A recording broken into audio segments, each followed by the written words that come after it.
Joining me now to evaluate the current inflationary pressure that are fueling the spikes in rates and measures to cushion the economy is Mr. Teslim Shitta-Bay. He is the chief economist and managing editor of ProShare Nigeria. He's joining us from Lagos. Thank you very much, Mr. Teslim, for your time. It's a pleasure to, talking to you again. Yes, it's been a while. I want to start the discussion this way. I'm sure you've seen what's been happening everywhere. We cannot even move. It's tight, the NSAS protest. And I'm looking at this one way or the other, the economic impact of this. I'd like us to start on that way. I know it's close to 2 weeks now, but what do you think? What are you projecting with the effect of this on our economy? Already we are struggling. What do you see? What impact do you see this having directly on Nigeria's economy? Well, obviously, like you've rightly pointed out, it will have an impact on the economy. Supply chains have already been disrupted. Those are going to get worse, definitely, because you will find a situation where people can't move around the city and intercity. They're going to find a situation where we can't find goods and services also moving as freely as they could if there was no disruption as a result of the #EndSARS protest. But then again, you know, the thing is, are we taking a short-term or a long-term look at this issue? Short-term, there will be some downsides in terms of our ability to move goods and services around, and that will have some impact on inflation. But then again, there are long-term considerations. Security. With a better security architecture and better security environment, are we likely to do better as an economy? And my answer simply is yes. We have to work out the kinks in our system. Is it going to come at a cost? Certainly. But if the benefits exceed the cost, then we might as well take those costs today and hopefully have the benefits tomorrow. Let's now go back to the surge that we've seen in inflation figure for the month of September. Now, how worrisome is this to you at this very critical time? The figure has grown from 12.13% in January to 13.71% in September. Well, it is very worrisome. I don't think there is any economist who won't be concerned about the pace of growth of inflation in Nigeria. It's not just about the level of inflation, which is worrisome enough, but it is about how fast that level is growing. If you look at your figures that you've already stated earlier, we're looking at 50 basis points in headline inflation. Okay, we're moving from 13.22% to 13.71%. That's 50 basis points between 2 months. And that's pretty fast. That's pretty fast. And that's definitely concerning. But then again, if you look at core inflation, now core inflation is when you take out transportation, you take out, for instance, food prices, and then we take out energy costs. Now, if you take that out of inflation, it is growing at a much slower pace. Because we're looking at a growth of between 10.21% earlier, and we're moving on to about 10.28%. So we're looking at between 6 and 7 basis point increase in core inflation. However, like you've rightly pointed out earlier also, there is some trouble with our food inflation. Food inflation is pretty pacey. We're looking at 66 basis points increase between 2 months. We're looking at moving from 16% of food inflation in August to 16.66% in September. That's pretty much a fearsome movement in inflation rate within 30 days. So yes, we are concerned about inflation rate. It's not only that, it's also a question of your investment values. Now, if you look at Treasury bill rates, their yields have been below 1%. So if I invest my money in a Treasury bill at less than 1% and I adjust for inflation at over 13%, I'm down already by over 12%. I'm negative 12%. And that doesn't really spur too much confidence of capital importation. Those people would want to bring in capital from abroad and invest in the fixed income market. It's also going to be a problem when you're looking at our equity market. What kind of return on investment would you require if you want to invest in Nigerian equities? Definitely you're talking about equity returns of beyond 14–15%. Otherwise, it won't make any sense to you because inflation will wipe everything out. So yes, inflation really is a concern to us, yes. This is really a concern. You've talked about food. A closely watched component of the inflation index rose by 16.6% in September. That's 0.66%. You also identified that increase compared to 16%. Now, I'm not looking at availability of food at this time. Food security. How well do you see us managing this situation? We still have flooding. We still have the herdsmen issue surrounding food. Because food is what everybody wants to hear about. Everybody wants food on their table. Well, it's an area we've all got to come together and start thinking creatively about, quite honestly.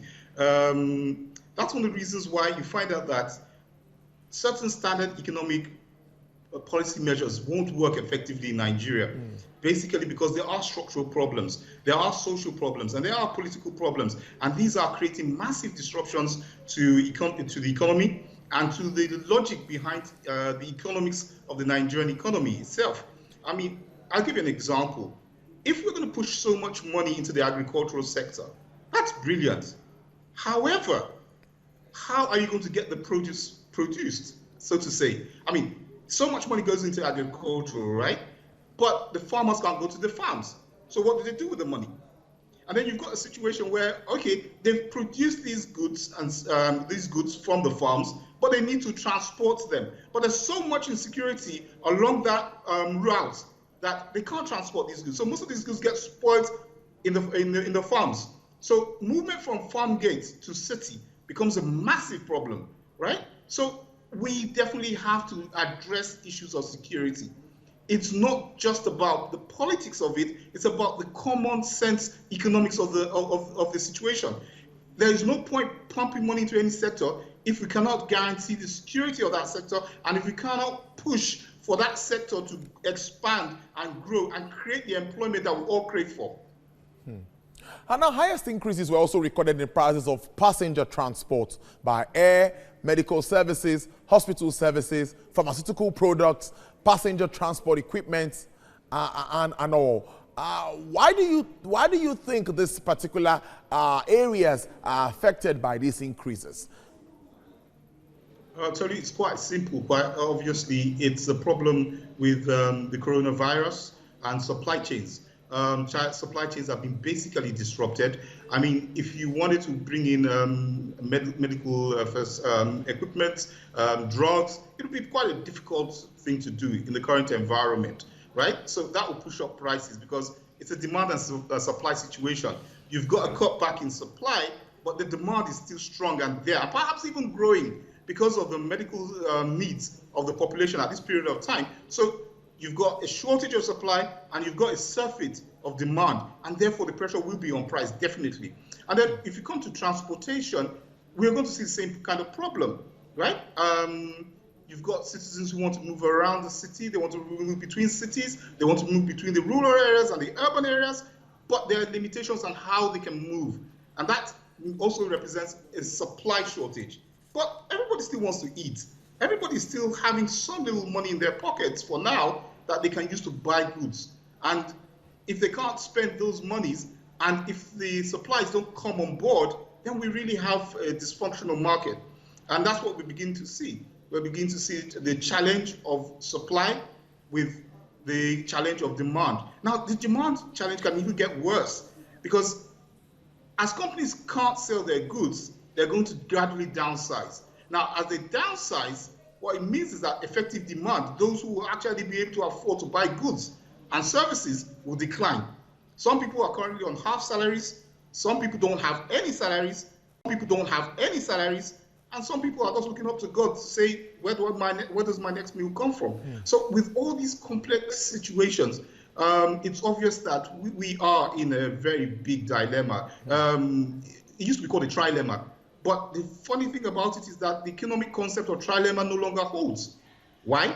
Because of these kind of disruptions. Because basically what we'll see is that the CBN will want to say, okay, you know what, I can tolerate some amount of inflation, but I'll put more money in the system by reducing my MPR, that's the monetary policy rate, and allow the economy to grow, right? And that will create more employment, and that will put more money in people's pockets, and as people are spending, they will encourage people to produce. That is the theory. Unfortunately, that theory doesn't work. Why? Because even if I put more money in the system, The truth of the matter is the factors you earlier mentioned, insecurity, transportation cost hikes, and basically a situation where we have not yet been able to reestablish those supply chains that were in place prior to COVID-19 in 2019, because the economy was growing quite well in 2019, right? We were just under 2% growth. But since COVID, we've been looking at negative growth rates. The last NBS figures showed that the economy was growing at minus 6.4%, right? That's quite a large drop in the growth rate. Going into the last quarter of the year, we'd like to see an improvement as the economy expands a bit. So we should be looking at a minus 4%. And I don't see any reversion of that happening. We won't have any positive growth until maybe the second quarter of 2021.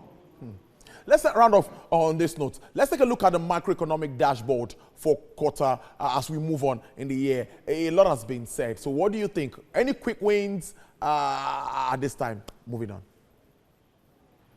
Quick wins, no. Potential wins, yes. We should not waste this pandemic. We've got to start rethinking and recalibrating our economy. It's as simple as that. We can't continue to go on like this. Yes, let me just give you a quick, a speedy look at how things are.